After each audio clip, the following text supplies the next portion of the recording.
आश्रय नहीं मिला। मैं तुम्हारे ऊपर बोझ नहीं बनना चाहती। ऐसा क्यों कह रही हो? मैं इस दुनिया में अकेली हूँ। अगर तुम मेरे पास रहोगी तो मुझे खुशी होगी। गांव के सरदार चंद्रशेखर बाबू के घर जाकर गांववासी उन्हें सब कुछ बताते हैं। कैलाश और आराध्या की निर्दयता सुनकर वो स्तब्ध रह जाते हैं। बाबू, कल रात मैंने कांति बूढ़ी को सड़क पर देखा था। वो अकेली चल रही थी। मैंने पूछा कि कहाँ जा रही हो, तो उन्होंने कहा कि उनको घर से निकाल दिया गया है। ये क्या बात कर रहे हो? कांति बूढ़ी इतनी रात में अकेली क्यों? उसका बेटा और बहू कहाँ थे? यही तो बताने आया हूँ। कैलाश और उसकी पत्नी ने मिलकर कांति बूढ़ी को घर से निकाल दिया। बूढ़ी बेचारी बहुत रो रही थी। मैं उन्हें अपने घर में आश्रय नहीं दे सका। फिर वो कहाँ चली गई मुझे पता नहीं। ये क्या बातें कर रहे हो? अपनी माँ को घर से निकाल दिया?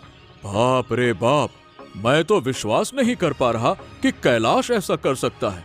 मतलब मैं सोच ही नहीं पा रहा। वही तो बाबू, और मैं तो कहता हूँ कि कैलाश की पत्नी आराध्या ने ये सब किया है। उन्होंने कैलाश के मन में जहर घोल दिया। बूढ़ी बेचारी रो रही थी। अगर उनका पति जीवित होता तो ऐसा कभी नहीं होता। अरे छी छी छी छी छी, समाज के सामने चुपके से धोखा दिया।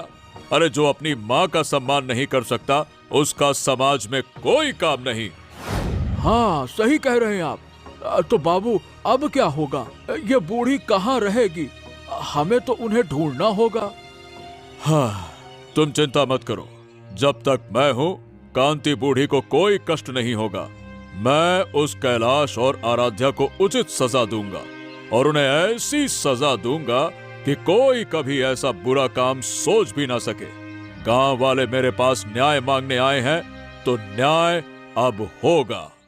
चंद्रशेखर बाबू जानते हैं कि कैलाश और आराध्या लालची हैं, इसलिए वो उनके मन में लालच के बीज बो देते हैं।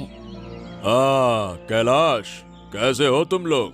और ये बताओ, तुम्हारी माँ कहाँ है? आजकल उन्हें देखा नहीं तो सोचा मिल लो। कैसा है स्वास्थ्य उनका?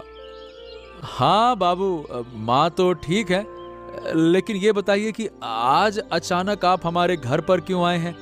कोई जरूरत थी क्या? हाँ, जरूरत थी।